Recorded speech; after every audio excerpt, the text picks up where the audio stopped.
గురుగారు పంచమహావృక్షాలలో మేడి చెట్టు ఒకటి. మేడి చెట్టును దత్తాత్రేయ స్వరూపంగా భావించడంలో ఆంతర్యం ఏమిటి? పంచమహావృక్షాలు జమ్మి, మేడి, మర్రి, రావి, జువ్వి. ఈ ఐదింటికి పంచమహావృక్షాలు అని పేరు. వేదంలో చెప్పబడ్డ పంచమహావృక్షాలు అవి వేరే. ఆ వృక్షాలన్నీ కూడా మనకు పంచవిధ రూపాలలో స్వామిని స్మరించే విధంగా పారిజాత వృక్ష సంబంధితమైనవిగా వివరింపబడి ఉంటాయి. సంపెంగ, జాజి, చెంపకం, మరువం, పారిజాతం.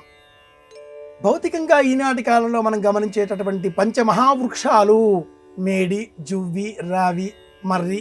ఈ క్రమంలో మేడి చెట్టును దత్తాత్రేయుడికి ప్రతీకాత్మకంగా మనం భావన చేస్తూ ఉంటాం.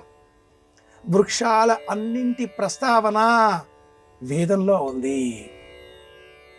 ఒక్క మేడి చెట్టు పండు, మేడి పండు, అందులో ఉండే విత్తనం అది మనకు కనపడదు.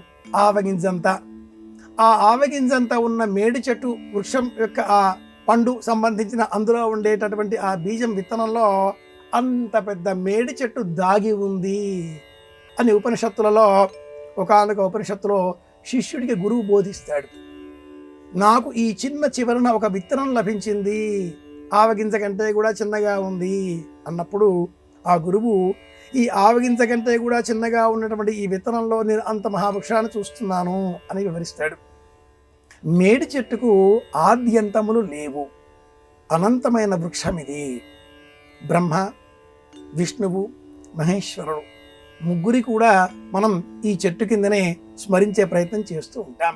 అలాగే ఈ చెట్టును దత్తాత్రేయుడి ప్రతీకాత్మకంగా అని ఎందుకు స్వీకరించాలి అన్నప్పుడు మధుసూదన సరస్వతి అనే పండితుడు ఎందుకు ఈ వృక్షాన్ని మనం చూడాలి అనే ప్రశ్న వేసిన నామధారకుడితో సిద్ధుడు ఇలా చెప్పాడు అని వివరిస్తూ, ప్రకృతిలో ఈ ఒక్క చెట్టు మాత్రమే పుష్పించకుండా కాండానికే పండ్లు వచ్చేలాగా మనకు అనుగ్రహిస్తుంది. కాండం భగవద్భక్తి, కొమ్మలు లోక సంబంధితములు.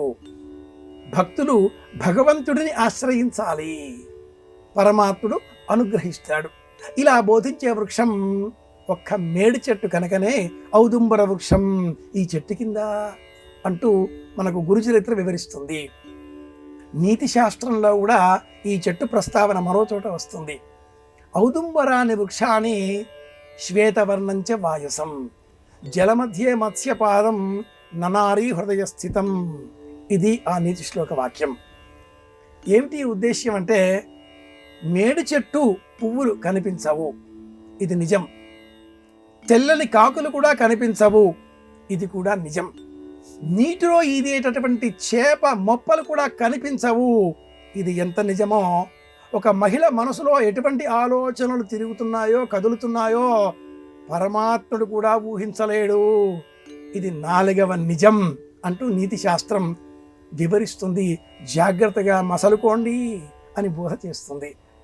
అలాగే మేడి చెట్టు చాలా పలుచనైనటువంటిది, చూడడానికి మహావృక్షంగా ఉంటుంది, కానీ ఏ విధంగానూ కూడా బలంగా ఉండదు. భగవంతుడు కూడా విశ్వరూపంతో కనిపిస్తాడు, కానీ అత్యంత సులభంగా మనం ప్రార్థన చేస్తే చాలు కరిగిపోతాడు, పొంగిపోతాడు, అనుగ్రహాన్ని కురిపిస్తాడు. కనుకనే బ్రహ్మ, విష్ణు, మహేశ్వరులు విడివిడిగా కాకుండా ముగ్గురిని ఒకే రూపంలో మనం అర్చించే క్రమంలో ఔదుంబర వృక్షం రూపంలో స్తోత్రం చేసినట్లయితే ఆ స్వామి అమృతమయమైన హృదయంతో మన కోరికలు నెరవేరుస్తాడు. ఇది శాస్త్రం.